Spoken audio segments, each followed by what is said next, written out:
Hi, and welcome to a quick spin with the Watchbox. Brian's not in today, and I have a hard close in 30 minutes downstairs at the shop, so we need to get moving. All right. Guys, today we're rolling with a few of you as my navigators. There are the questions that you sent me, and then there are my answers. We're going to go through both sets today. I want to remind you that we are going to be giving away a watch, and you guys have voted emphatically for Tudor. I'm shooting for the Black Rose, the legendary 7922N, but I'm still open to suggestions concerning the model, so tell me below this video which Tudor you want to get. Okay, Roland S. asked, "Hi Tim, if you were to buy a full collection for $5,000 US, what would be in that collection?" Okay, $5,000, no problem. But let's define a collection as 3 watches for our purposes. Can't be 2, one's not enough, it's got to be at least 3. And let's make them pre-owned so we get the most for our money. Also, because every successful collection always needs to have a guiding theme, let's go with watches of the world. First, unconventional, but that's good, Meistersinger. We're going to go with the Meistersinger No. 2. You can buy this pre-owned for about $1,200. Yes, they have other dials. That's the Tim Mosso special right there. That's probably the more general appeal. I'm picking this one because this is going to be our German watch by way of Switzerland. Meistersinger is based in Münster, Germany, but they manufacture in Switzerland. We're going to call this the German watch in our collection. One hand, pared down, minimalist, 43 millimeters in steel. Isn't traditionally sized for a dress watch, but it has the look, the elegance, and the minimalism about it. Also, it's important to note that with a display case back and a high-grade 6498, this German-inspired Swiss-built watch is going to be your movement nerd watch and your manual wind watch and your display case back watch. Okay, rolling through.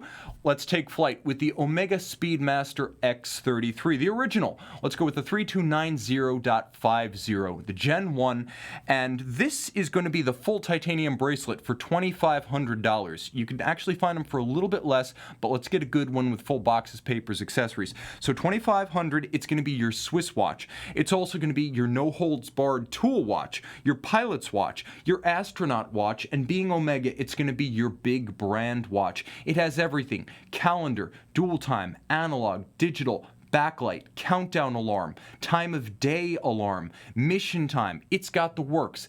Just about everything but a high degree of water resistance. That's coming. Also, keep in mind, it could be your vintage watch because the first of these from 1998 are now 20 years old. Hold for, I don't know, 36 extra months and you can legitimately call that your vintage piece. Now, moving on, Seiko Prospex SBDC059. This is going to be another one of those great green watches that I happen to love so much, but at 42.6 millimeters, a dive watch, a limited edition of 1,000 pieces with tons of lume and available for about $1,200 pre-owned. This is not just your diver, it's your Japanese watch. Watches of the world, we are closing the circle. Tons of value. This is also going to be the beater if you need to get rough with your watch. And a true manufacturer timepiece. This has the same pedigree as any Rolex. In fact, probably more so. Seiko building everything from the stones to the lubricants to the wheels, the balances, the pivots, the case, the bridges, and the plates. And now we're at $4,900. You've got enough money left for shipping and handling. Okay. This one is from Sven T, and he says, "Tim, you've mentioned that you prefer the Rolex Yacht Master II to the Daytona. On what basis do you justify that? The pricing, the size, and the functions aren't even close."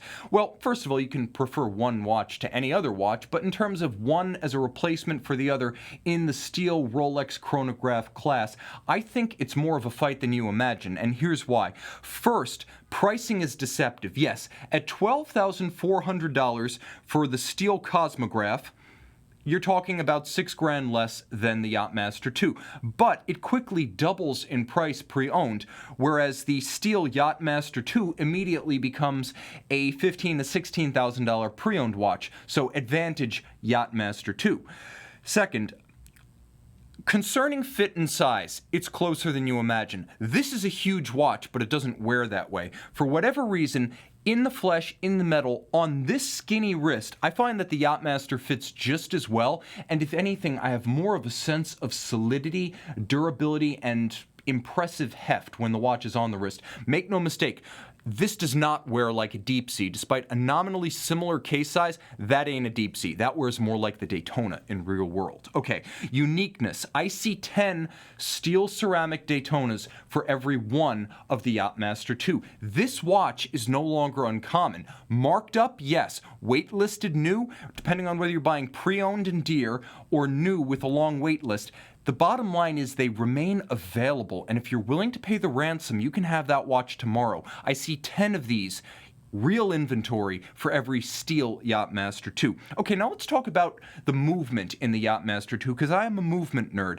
The 10-minute programmable flyback or fly-forward chronograph is just more interesting to me. When this came out in 2007, it was the most complicated Rolex ever made, and it still runs the Sky Dweller dead even in terms of complexity.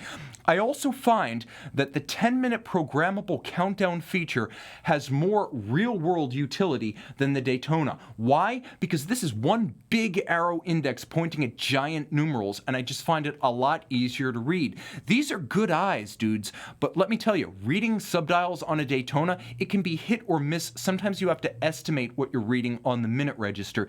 This is crystal clear, and while I'm wearing the EZM 1.1, which has a 60-minute chronograph, 60 minutes only, I can even pare it down to 10 and tell you with a 10-minute countdown, I can handle 9 out of every 10 tasks that I usually assign to a chronograph. Plus, the flyback and fly forward is so cool. How many fly forward chronographs do you find? Plus, no screw down pushers, always ready to use, and the same water resistance, 100 meters. Whichever watch you prefer, there is no wrong answer, but in terms of my comparison between Yacht Master and Daytona, they're more comparable than you think, and give me the Yacht Master every time. Okay, Jean M. asks, Tim, I'm thinking of selling a few of my watches. Having recently sold most of your watches, how do you decide when it's time to sell a watch? Okay, first, we need to talk about when it's not a good time to sell a watch, because a lot of times you have an impulse to do something that you will regret later, and there are definitely wrong reasons to sell a watch. So let's start with the basics of bad. When it's not good. When the watch is a family heirloom or tied to a person or event of great significance gone forever. Think long and hard before you sell your graduation watch or the bulova that Grandpa wore on Omaha Beach. This is more than a watch. You need to recognize that and pull back. I will never sell my graduation Seamaster. If I'm down to my last dollar, I'll ride that all the way down to my last cent before I think of selling that watch. It's a part of me. Other watches come and go. That I don't consider a watch. That is a piece of my life. And there's another reason. Sometimes in the heat of the moment, you're stressed at work. You're unhappy about your weight. You're in a bad relationship. Or a high-pressure event like an upcoming test, a thesis defense, or even a promotion evaluation is approaching quickly. You're not thinking clearly. You're being emotional and a little bit panicky. And frankly, you need to make a decision when the pressure and or the despair have abated, because that's the only time you're able to make a clear-headed choice about something that might not be reversible, depending on what watch that is. Also, and this is one that I recently faced, somebody else said something that ruined the watch for you or severely undermined your confidence in your ownership of the watch. When I sold my JLCs, I was not about getting out of collecting. I have not ended my career as a collector. I'm stepping back for a while. I'm not going to be buying anything for the next year, at least till next June. That's my birthday. I figure that's a great time to start thinking again. But there was a period a few days ago when I thought, oh my God, maybe I just need to pare down to nothing. Maybe I need to step back entirely. And while I was kind of questioning myself, someone said something about the EZM that made me think I'd made the wrong decision and I need to just sell everything. And I realized that that was someone else doing the thinking for me at a time when I was caught up in the emotion of selling my JLCs. And I was able to step back and make a clear-headed decision to keep this watch and my handful of significant others and that was probably the best decision I made this week. So don't let anyone else do your thinking for you. No matter how veteran you are as a collector or educated as an enthusiast, there are those emotional times when someone else can insert a sliver of doubt into the solid edifice of your confidence. Be ready for that and be ready to deflect it. Okay, who the hell cares what other people think? And P.S., if this is how you think, you've got big picture issues that you need to address after you don't sell that watch. Okay, now, the other reason to not sell a watch, and the last, is that it no longer fits. If you've gotten so thin that your watch no longer fits you, assume fork control. Beef up. And if you've gotten so heavy that your watch no longer fits you, assume fork control. Pare down. Okay, now when is it good to sell? Let's talk about this, because there are legitimate times to sell watches, even significant pieces in your collection. First, the time has come to tackle new horizons, to fund a new watch, and you're selling one piece you no longer desire to fund the new one. This is reasonable if you're truly done with that watch you wish to sell, and it helps to keep your collecting habits sustainable. Neither, well, let's face it, money in for money out, nor a loss of something that you can't replace because you are bringing in another watch to fill the emotional hole of the other. So this is an exchange. Watch in for watch out absolutely works, and I would endorse it in almost every case. Once you've made the decision to sell and you know your target, this is a good reason to sell a watch. Okay, another reason, legitimate, to sell a watch. Your tastes change. This is okay. This is part of the natural course of a collector's development. The Graham swordfish that you bought on vacation in the islands, possibly under the influence of an adult beverage, doesn't look quite as cool as you once imagined, and it's time for a chronomètre bleu. Your tastes have changed for the better.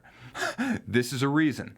Also, you don't wear the watch, and you no longer feel a significant connection to the piece. If it's just sitting for a prolonged period of time, that doesn't mean your passion for watches is dimming. Just a particular watch isn't exciting you anymore. That could be someone else's dream watch. It's time for a change, for you and maybe for them. Okay, serious life priorities are calling you.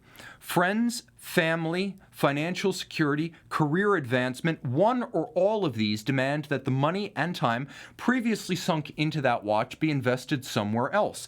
And if those priorities are family, friends, watchmaking, and career, then you might be me. There's a little bit of that going on, and I can relate. So if that sounds like you, that's a good time to sell. And finally, trading one passion for another. This is important because discretionary income sometimes is fungible. As with trading one watch for a different one that excites you more, or feel free to turn that Hulk at the peak of its value into a Ducati 1098. That would be a good exchange. Get a 996, and now you've got a vintage Ducati for that Hulk. Or if you're a sailor like me, get a well-kept older Rhodes 19 with a new set of kit from North Sails. Legitimate reason to sell a watch. Passion for passion. Fair trade. It's like Sin City. Just not life and death. Okay, guys, thank you so much. Remember, I am giving away a tutor. I have yet to decide which model, so tell me in the comments below this video which tutor you would like to receive for free from me. I'm Tim. They're the crew. My thanks to you. Time out, Tim out, and thanks for logging on.